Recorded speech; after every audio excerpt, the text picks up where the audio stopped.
Olá! Hoje vamos falar de um homem que não usou tijolos nem cimento, mas que construiu uma nação inteira. O seu nome? Cardeal Richelieu, o grande arquiteto da França moderna. A pergunta que ele enfrentou há 400 anos ainda hoje faz todo o sentido. Como é que se pega num território todo fragmentado e se transforma numa nação unida e forte? Era precisamente este o desafio que tinha pela frente. Ora, a França daquela altura estava muito longe de ser um país coeso. Era mais um quebra-cabeças gigante e caótico. Tinham nobres com os seus próprios exércitos, cidades que funcionavam quase como países independentes, grupos religiosos com poder militar e, para piorar, as autoridades locais simplesmente ignoravam o rei. Era, uma autêntica confusão. Perante este cenário, a primeira grande missão de Richelieu era óbvia. Tinha de impor ordem. A sua tarefa era pegar em todas estas peças soltas e uni-las à força sob uma única autoridade, a do rei. E quem era este homem? Chamava-se Armand Jean Duplessis, mas ficou conhecido para a história como Cardeal Richelieu. Ele não nasceu rei, mas a sua inteligência e, vamos ser sinceros, a sua ambição levaram-no ao topo. Em 1624, tornou-se o principal ministro do rei Luís XIII e, a partir daí, era ele que, na prática, mandava em França. Uma das suas primeiras jogadas, e talvez das mais inteligentes, foi criar os intendentes. Pensem neles como os olhos e os ouvidos do rei espalhados pelo país.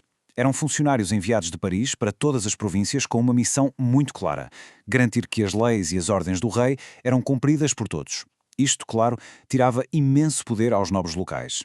E por falar em nobres, este era o maior obstáculo de Richelieu. Estes senhores poderosos agiam como pequenos reis nos seus próprios territórios. Richelieu sabia perfeitamente que para unificar a França, primeiro tinha de os meter na ordem. E o que ele fez foi nada menos que uma transformação radical. A diferença é abismal.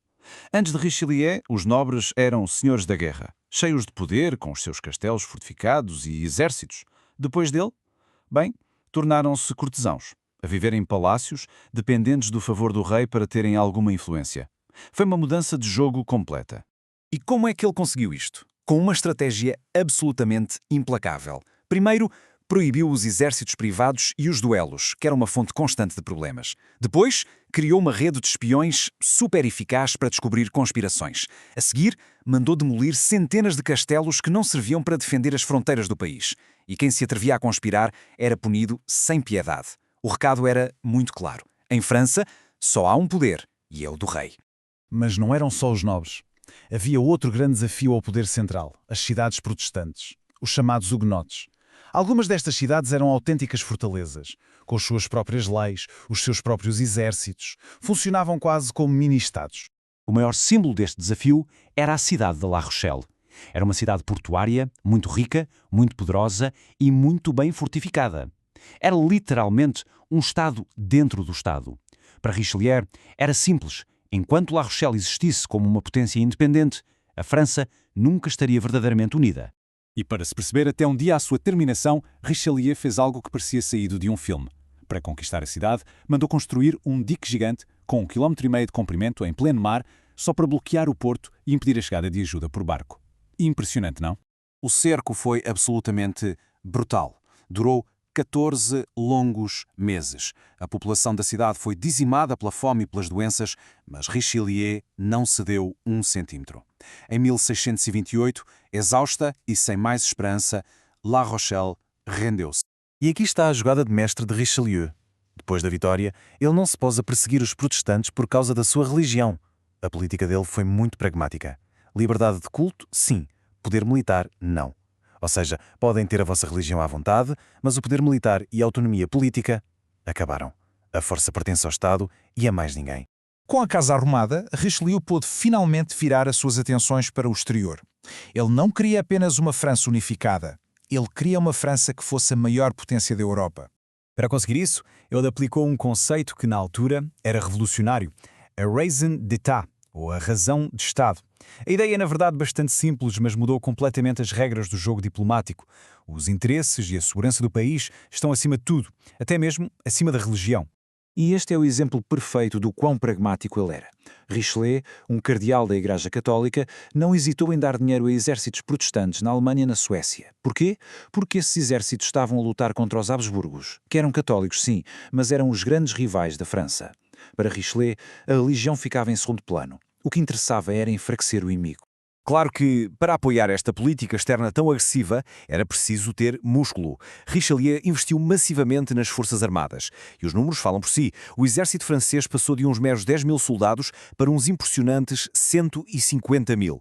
A França tinha-se tornado, de facto, uma superpotência militar. Mas a visão de Richelieu não se ficava pelo poder militar e político. Ele percebeu algo fundamental. Uma nação forte precisa também de uma identidade cultural forte, de algo que una as pessoas. E foi por isso que, em 1635, ele fundou a Academia Francesa. A missão era muito clara: pegar nos vários dialetos e formas de falar francês que existiam pelo país e criar uma língua padrão, oficial, com regras gramaticais claras e um dicionário. Era mais uma forma de unificar a França, desta vez através da cultura e da palavra. Richelieu morreu em 1642, mas o seu trabalho, esse moldou o futuro não só da França, mas da Europa inteira, de uma forma que poucas pessoas na história conseguiram. Quando ele morreu, a França que deixou para trás era completamente diferente daquela que encontrou. Tinha fronteiras seguras, um governo central forte e eficiente, as grandes guerras religiosas tinham acabado e o país era a principal potência da Europa. Basicamente, ele deixou o palco todo montado para o reinado do famoso Rei Sol, Luís XIV. E o mais espantoso é que ele conseguiu tudo isto em menos de 20 anos no poder. Entre 1624 e a sua morte em 1642, ele redefiniu completamente o que era a França. Um período de tempo relativamente curto, mas com um impacto absolutamente gigantesco. Se tivéssemos de escolher a sua contribuição mais duradoura, a ideia que realmente ficou para a história seria esta: a razão de Estado. A noção de que a nação tem interesses próprios que se sobrepõem a tudo o resto. É uma ideia que até hoje continua a moldar a forma como os países se relacionam uns com os outros. E terminamos com uma pergunta, daquelas que não têm uma resposta fácil. A história de Richelieu mostra que, por vezes, é preciso um poder muito forte e centralizado para construir uma nação. Mas deixa-nos a pensar, até onde é que esse poder pode ir? Onde é que está o limite? A resposta, se calhar, continua a ser tão complicada hoje como era no século XVII.